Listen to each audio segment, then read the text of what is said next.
We talk about race and vocabulary. That's a big deal. You know, what's possible in craft. What can be said. And when we say what's possible in craft and what one can say, I forget if it was Stevens or one of the poets, not poets were distinguished by their vocabulary.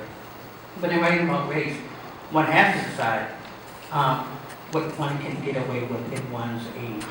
If one is to consider who one thinks one's audience is, what's too much, what will balance the line, what will not balance the line, what's measured, what will be used the right way, which has the edge, right, that will bleed into the next word or allow the sound to be like water that way. And in this particular poem, I think, well, in general, I think that the victim in this age may be, and I hope that's not true for long, and this may the writer sitting here sort of challenging that, the victim may have the advantage over the torturer. You know, for instance, when I got to the N-word, I didn't write the N-word, but I certainly wrote cracker, and I pronounced it like cracker, and I certainly wrote hunky. Now, the black people I grew up with love saying hunky. And Richard Pryor loved saying hunky. And Richard Pryor was on the airwaves, and that was a funny word. Not funny in a harmful way, because we were talking to ourselves, imagining a hunky or a cracker.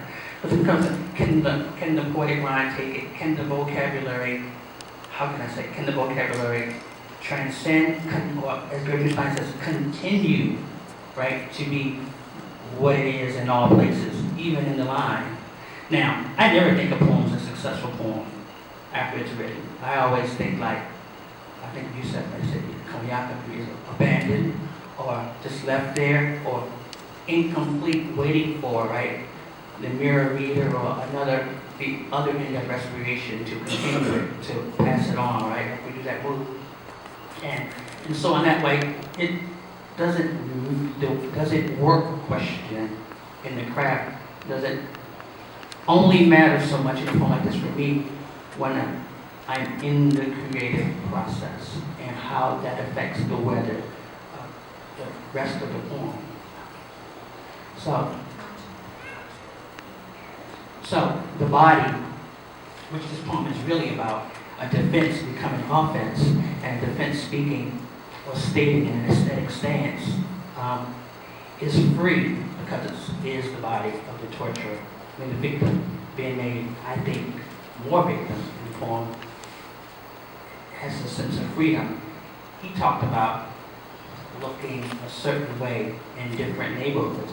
I always feel like because of education, right, or the register that the poet uses in the line, I am often masking through the syntax and masking from stanza to stanza, or removing, or in other cases, removing mask through the syntax and mask through the stanzas because of what I've learned. There's something about, and in the books, there's something about education that has to be given back in many of the poems, so that the poem can, when encountering, to me, the most marvelous race arguments or conversations I've heard happen at the focal level. You know, when people are just, you don't know someone's listening, you're on the bus somewhere, you're talking to a relative or a friend. You know, and those are usually really guttural and real. And so, a lot of times to get at what I call prosody, it's a removal of everything I've learned, so that I'm not adhering to, what do you call it, simply a cerebral way of moving through the logic of the poem. Now, I wouldn't say that this poem is what I believe. I would say that this poem represents the sum of some of the things I've encountered and heard in folks' faces.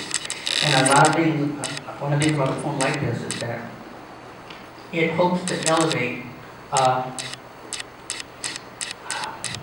folk way of thinking and walking and reading through the poem that's not usually represented, on the page that way. And it's hard to do in lines, read you one more poem. Really quick.